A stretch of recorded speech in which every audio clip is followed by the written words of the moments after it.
Welcome to the Teach, Lead, Innovate podcast, where we dive deep into the heart of innovation, leadership, and transformative ideas shaping the future of education and technology.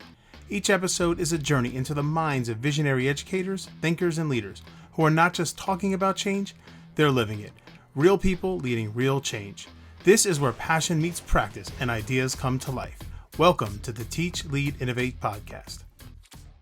Welcome, everyone, to another episode of the Teach, Lead, Innovate podcast. I'm very excited today to welcome to the podcast AJ Bianco. AJ is a husband and proud father of three who has dedicated his professional life to the field of education. Currently serving as the assistant principal at Eastbrook Middle School in New Jersey, AJ brings experience and a passion for innovative teaching practices to his role. One of AJ's primary areas of focus is on empowering and supporting educators. He takes great pride in coaching teachers, guiding them towards strategies that not only elevate their teaching skills, but also maximize the potential of their students. AJ is a firm believer in the transformative power of technology in the classroom and consistently advocates for its integration to enhance the learning experience. Known for his commitment to progressive educational approaches, AJ champions blended learning practices, personalized learning, project-based learning, and the flipped classroom model. He believes in tailoring teaching methods to the unique needs of each student, fostering a dynamic and inclusive learning environment. And AJ's influence extends beyond the school walls through his engagement with the education community. An avid podcast listener himself, AJ is not only the host of the Reflect Ed podcast, but also the co-host of Podcast PD. Through these platforms, he shares his insights, interviews thought leaders, and explores the latest trends in education, all with the goal of inspiring and informing educators worldwide. Now it's time for me to interview you. You're a thought leader, AJ. Welcome to the Teach, Lead, Innovate podcast. Oh, Dave, thank you very much. I appreciate that. That bio makes me sound like I actually do something in education, but I appreciate you, man. You got it, man. You sure do. So, AJ, just to start off, can you share a bit about your journey into education that led you to become an educator and eventually a middle school vice principal? Yeah, so it's strange, right? I wanted to be an educator since I was 12 years old. It was the only thing I ever wanted to do besides playing baseball. I used to work at a summer camp, and I had these group of 5-year-olds who I just adored. We did everything together over the summer, had so much fun. And I went home one day, I said to my parents, I'm going to be a teacher when I grow up. And my parents looked at me and said, yeah, we kind of knew that's what you were going to do. And as I went into be an elementary education major. But the first day I did my observations as a 19-year-old, I had a kid walk up to me with a booger on his finger and say, can you wipe this? And I turned around and basically almost walked out of the classroom. My sister was the middle school. And I said, you got to get me out of here. Like, you got to let me observe some middle school. And that's where my journey started with middle school. And I've been, in a middle school now for 19 years. This is my 4th year as assistant principal at Eastbrook here in Bergen County. And, I love middle school. There's something about middle school that you just don't see anywhere else. Like, I know, Dave, I know you're a high school guy. But with middle school, you can always make those connections with the kids. I always felt like you have that little bit of intensity and a little bit of the amount of joking you could do with the kids, but there's just something about middle school that I've absolutely adored for these past 19 years. Yeah, came from the high school, now I'm in elementary. Middle school is one place I haven't touched, but I always get excited when I hear people because you talk to them. Middle school people are middle school people and they love it. Yeah. But I've also seen middle school people be able to transition really well to secondary or to high school or to elementary. So going back to being an assistant principal, how would you define your leadership style and has it evolved over time? I see myself, honestly, as a servant leader. That's the way I've always kind of envisioned what I do. I want to be there for the people. And that's something I've always sold. I think through the podcast, through the way I used to teach, it's always being there to help somebody in some way. So servant leadership has been something I've always kind of prided myself on. But lately, with the idea of coaching that I've really kind of fallen in love with, I see myself more as like a transformational leader. I'm trying to take my teachers and put them on a journey so they can figure out who they are themselves. We've all had that. Like, I've grown in my role. I did social studies. I've done a PD coordinator. I did a supervisor of curriculum and technology, and now I'm doing the AP role. So I've watched myself grow. I've taken time to learn new things. I've transformed myself, and I try to do the same thing for my staff. So while I see myself more as a servant leader, that transformational piece is definitely something that I'm looking more towards. Absolutely, AJ. And I think, and I always go back to this, is the power of relationships.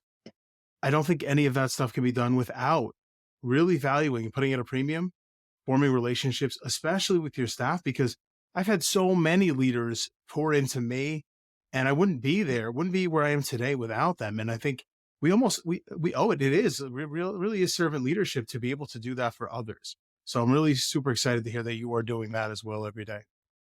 So we talk about middle school students. Middle school students have a variety of diverse needs, as I'm sure you know. But Mhm. what are some effective ways that we can meet those needs, especially during these very formative years? Yeah, I think you just hit it right there when you said relationships. That's first and foremost with our middle school kids. I'm in a building that's grades 5 through 8, so I have 10-year-olds all the way up to 14-year-olds, 15-year-olds. And while they're different on every level, like the relationship comes first. Like if those kids don't feel like you're there for them, they're not going to respond to you. Of course. So, every day we're at the front door, we're welcoming our students. It's always a good morning. Whether they say it back to us or not, it doesn't matter. We're there for them and they see that. We're there during lunch, we're there in the hallways, during the transition time. So our students know that we're visible and we're approachable. And I think that really is what makes a difference. When we come in the classrooms, a lot of teachers joke, well, hey, Mr. Bianco, as soon as you got here, everybody got quiet. I'm like, well, let's go. Bring out the noise. Like, I don't want them sitting back and being quiet. This is not a morgue or a graveyard. Let them get active with their learning. So I think for middle school, they have to see that there's a combination of seriousness when it's time to be serious and some silliness when you have that downtime and when you want to play a little bit. That's the beauty of middle school. When they come out of elementary school, I know there's a lot of fun. There's a lot of excitement. And I see it in my own kids. I have a 5th grader. He starts middle school this year. He gets jealous of his 3rd grade brother because it's a pajama day or a crazy hat day. And he goes, I can't have a pajama day anymore. So as a middle school person, you have to remember that learning needs to be fun. So you're connecting, not just through conversation, but connecting through the activities and the events that you're doing. And that's what I try to bring to school every single day. A little silliness, a little seriousness. That's who I am. I love to hear that too, because I think it's so important to have that silly too. And of course, yes, I'm in elementary, but I can say that the same thing when I was in high school. I was a social studies teacher. I would dress up as historical characters and the kids loved it. Like they thought it was silly. And I'm not going to lie, the first couple times I did it, I was like, I hope it goes right. And it did, because those kids, they want that. They want that. And I think sometimes we think elementary, yeah, it's fun, fun, fun. And then it's like, it's got to hit a switch and they got to get serious. I think it's got to be a real Mhm. balance, and I think you hit on that. So, as an assistant Absolutely. principal, I remember the high school. I was, discipline is a lot of your day, and it can be a lot of the role. What approach do you take to discipline, conflict resolution to ensure a safe and respectful learning environment? I talk about being servant leader, and I try to be there as much as I can for the staff and try to help them with the problems that they have in the classrooms. Like discipline right now, I think we're at a time where our students are a little off, right? A lot of what we hear is students are very disrespectful, students are buried in their phones. So I think what we're really trying to do is retrain our students, right? So I'm really trying to find ways that we can have the conversations with our kids and really look at what they did and how they can improve.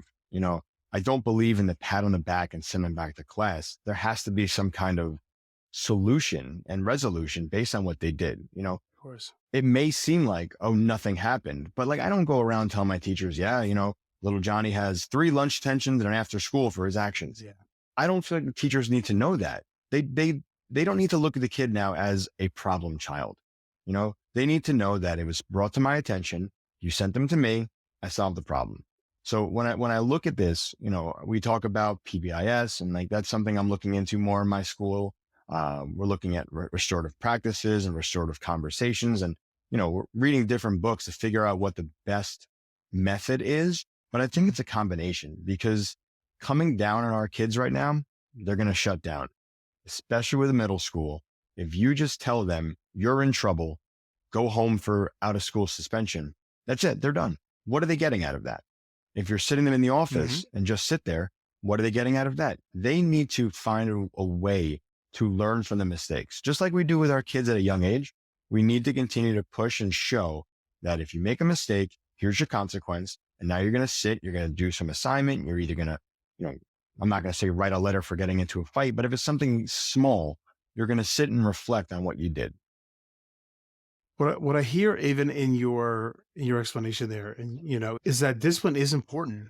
It's important that it's done with dignity and with love and Mhm. care as well. And I think that that's something. I mean, when we take a look at the news today, yeah, we do see that, especially since the pandemic, post-pandemic, that this one has been an issue. And I think that that's something that I've spoken to a few people on the podcast. That is something that is nationwide, and I think we still have a lot of things we need to do as far as profession moving forward.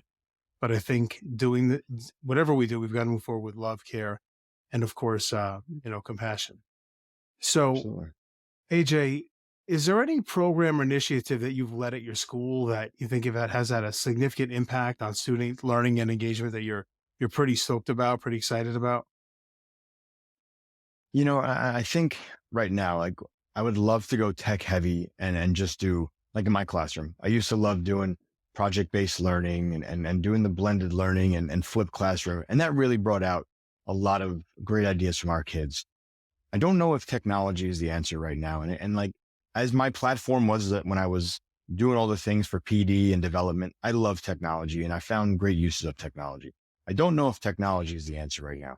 I think what we're doing in our school is really focusing on SEL, the social emotional part of our students, getting to them there and having them find that routine, whether it's mindful breathing, whether it's, practicing gratitude, like those are the things that I find are working a lot and working best in a lot of the classrooms that we're in, because that's where students can kind of break down their barriers and be somebody else that they don't usually want to be in front of their classmates. So we're throwing out a lot of SEL right now in our district.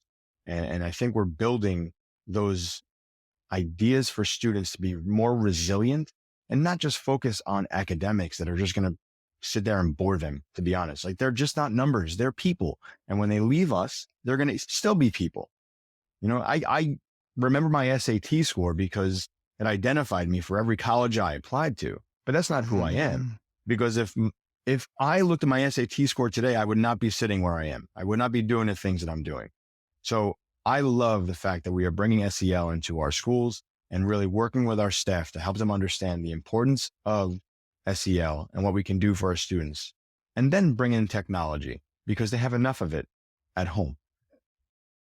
SEL for students is obviously it's extremely important topic right now. It's Mhm. something we have to keep pushing forward with. What about our teachers and our staff members? How do you think we need to move forward as a profession, taking care of them, especially in that area? Yeah, it's so difficult, right? Like as an educator, my wife is an educator. Um, I don't know what we can do for our teachers, and I hate to say it like that because everywhere you look, any message board you see, Facebook, Instagram, whatever the post is, it's we need more time. I wish I can give you more time, right? The day is what the day is. We have our schedule. We can't change that. You know, if you ask me to leave a few minutes early, I'm gonna let you go, right? So for me, the SEL part there is your family comes first and your health comes first. Go do that. For me and for my principal also, we don't send emails after hours unless it's something that's super important. If you're home after 4 o'clock, you're not getting an email from me until 8 o'clock in the morning. I might type up an email and Awesome. schedule it, but they don't need that when they're home. I tell my wife all the time, like kid is emailing her, it's 9 o'clock, 10 o'clock at night. I'm like, put it down. They're not going to look at their email at 11 o'clock and you're not going to have a correspondence at that time. That's not appropriate. Put your phone down. You know, I wish we can give more money for our teachers. I really do. But, you know, I try to, well, not me personally, me and my principal try to find ways that we can bring things to the teachers, whether it's some snacks or some extra, bonus during lunchtime. We try to do those kind of things. Obviously, you know, there's only so much you can give when it comes to Yeah. treats, but whatever it is to make people feel like we're thinking of them, you know, I think that's part of what gets to our teachers. Just a little bit of a thank you. That's social emotional part. That's going to be a little bit of help there. Something special for them to just know that there's gratitude and we appreciate everything they're doing for our kids. And I think that's so important, AJ. You said a gratitude. You're right. It can be frustrating. We wish that we could, I'm not in charge of salaries, and I'm sure you aren't either. And, we wish we could, somehow go past the tax code and raise everybody's. Hmm. But, and ideally, I wish we could do that.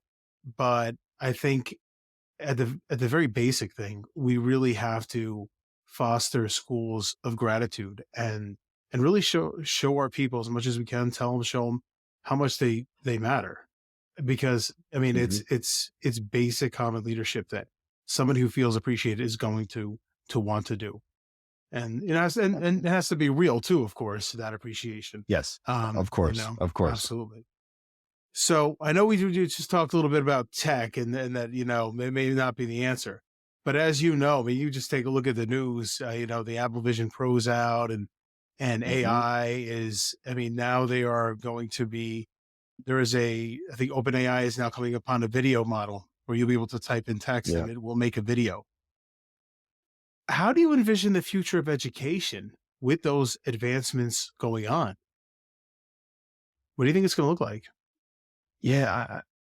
I'm trying to embrace it myself, right? I'm trying to use AI as best I can. I don't rely on it for everything that I'm doing because there has to be the right amount of usage. And the same thing for our kids. It's like any technology. Everything that's new, we're going to have to explore because they're already using it in some way. I'm noticing now when I go to Google and I type in something to a search, it's no longer just giving me websites. Google is now giving me a write up of anything I ask. And I love that because I can actually kind of find a clip of what I'm looking for and then dive in and search a little bit deeper based on what they're telling me. You know, so for me in AI, I'm using it for learning purposes. So for example, if I'm looking for PBIS in my school, I'm trying to find new ways to code my writing for AI.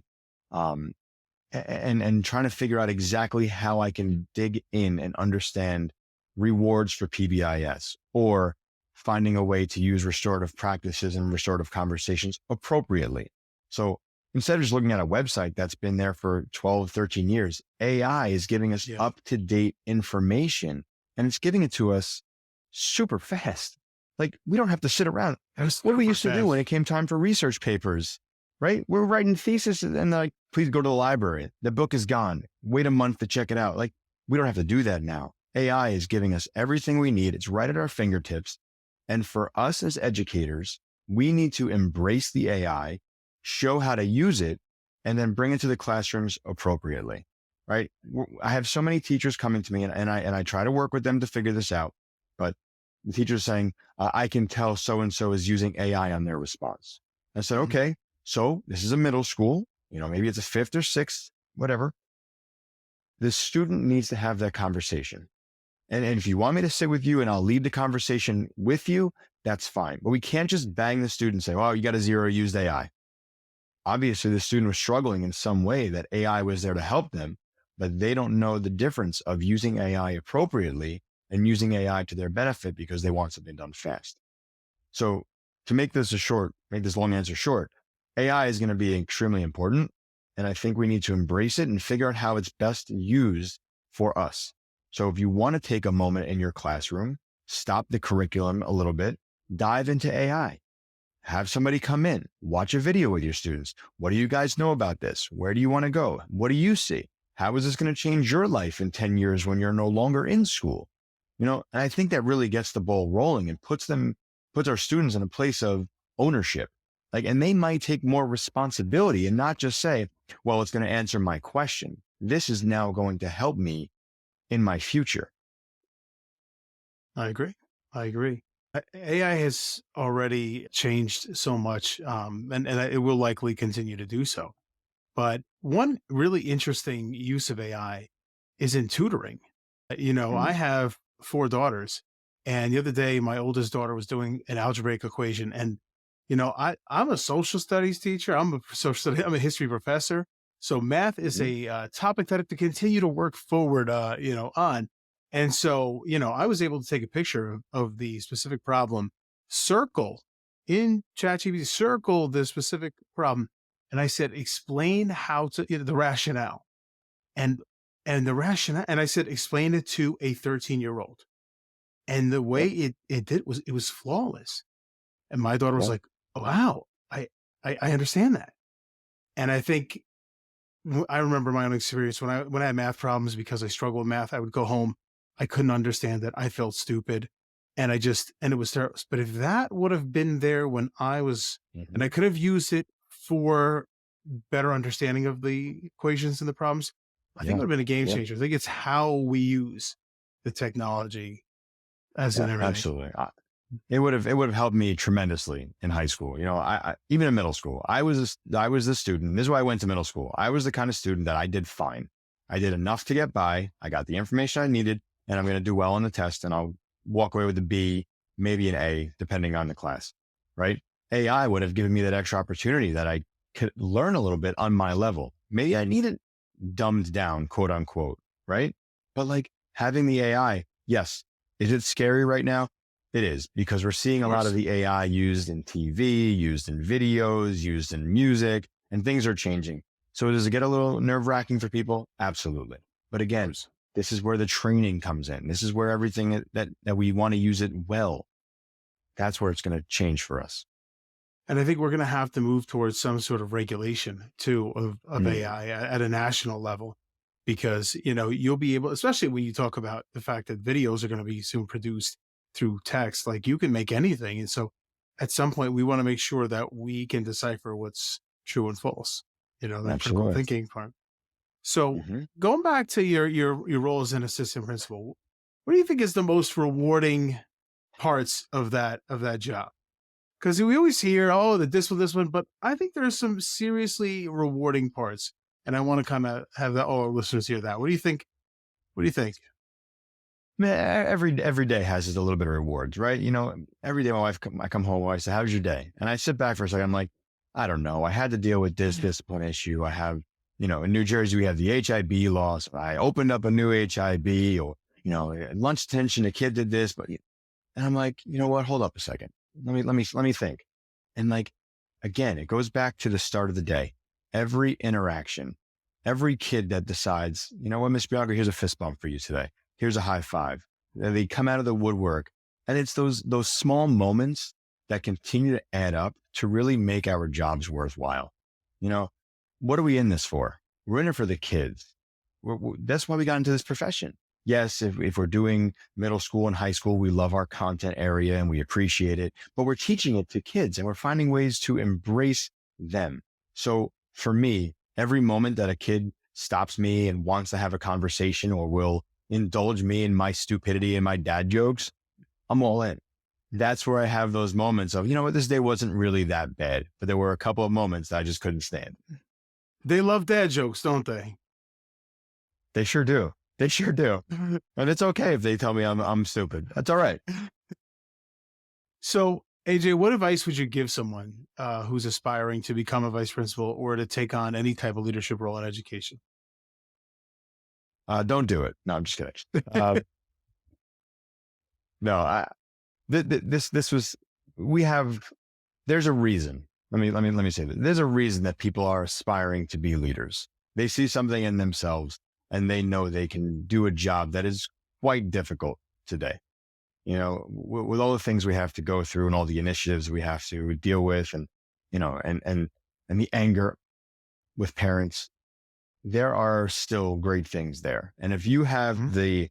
the desire to lead, then what I would say is, and what I'm sure you did and what I did, find somebody you trust, somebody who wants to be your mentor, follow them. Whether you follow them online or if you are able to connect with them and be in their school, follow them and learn from them. See what they do. Don't do what they do because everybody's method is different, but see what they do and figure out how it works best for you. What kind of leader do you want to be? As you asked me to start off this conversation, what kind of leader are you going to be? I chose leadership because in my classroom for 14 years, I led those kids, and I felt as I did more PD, I can lead more people through a different journey. That's where the transformational piece came from me. So I noticed that I have a way of working with people, that I'm not the smartest person in the room. I never will be. And I figured that I can get people to be the smartest people in the room based on my guidance. So if that's you out there and you feel that, go for it. But you got to dive all in. You can't go halfway on this, because I think right now teachers need their leaders more than anything. Yes. And they are going to rely on you every day to help and to guide and to determine what the best method is for our students. Now, that's some wonderful gems right there you just dropped there, AJ. Good stuff. Thank you. So I'm excited because this is the first time I got to, as somebody who has a podcast now, to interview another podcaster. So, AJ, can you tell us about your podcast? Yeah. So I'm a podcast aficionado, I guess, right? So Chris Nesi, an educator in New Jersey. If you don't know Chris, follow him at Mr. Nesi. He is as we call him, the podfather, right? He loves podcasts. So Chris got me and Stacy Lindis involved in podcasts. And the way it started was Sunday nights, when Twitter chats were the coolest thing in the world. We would be doing Twitter chats, and the three of us would be talking behind the scenes. So we'd be tweeting and then talking. And then later on, we changed it that we would just be live, doing a live Twitter chat. As people were talking to us, we would highlight a lot of the tweets that were coming in. And then Chris goes, you know what? We need to do a podcast. So Chris had his podcast, House of Ed Tech. And all of a sudden it branched out. Now that we had Podcast PD, and over the last 7 years, 8 years, maybe, we've been doing Podcast PD. Stacy has taken a kind of back seat right now, but we're going to get her back. And what Podcast PD is really just talking about the things in education that we love. As Chris says, it's the PD you want, but you have more fun with us because we're talking about different things, right? It's not sit and get, it's interactive. And that's what we appreciate. So Chris and I are recording once a month. We love what we do. We have our episodes every Sunday night are live, and then they come out the next Wednesday for a podcast version. So that's Podcast PD. I have another podcast, which is my podcast called Reflect Ed, where it's just me and another guest, or sometimes me solo.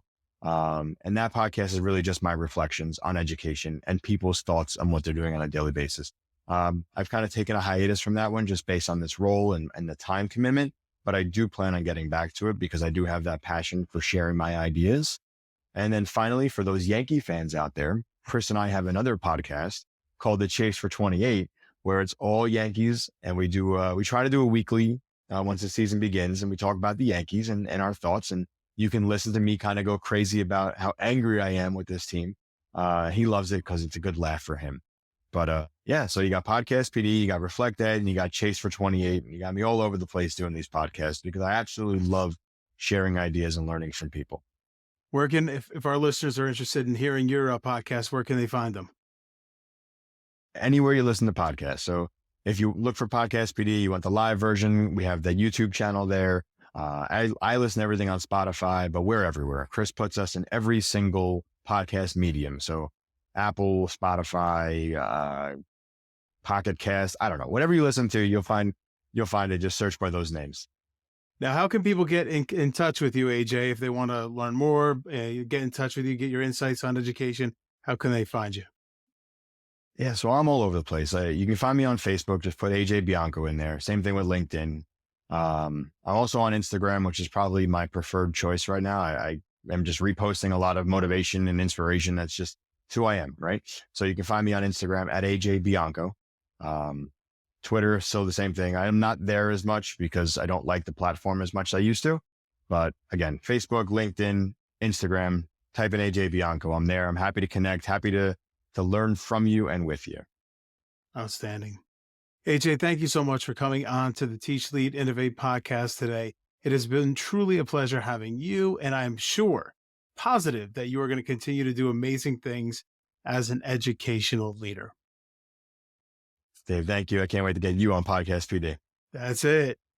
All right, everyone. Until we meet again, stay inspired, stay positive, and have the best day ever. If you have not subscribed, please do so. And also press that like button and leave a comment below and let us know specifically what you enjoyed about this week's episode. If you are not following me on the Medium and you're interested in my educational insights and any articles that I have, please follow me on the Medium. And if you're not following me on Instagram or TikTok, I encourage you to do so at the Pedaling Principle. All right, everybody. Thank you again, and I will see you in 2 weeks for our next podcast episode.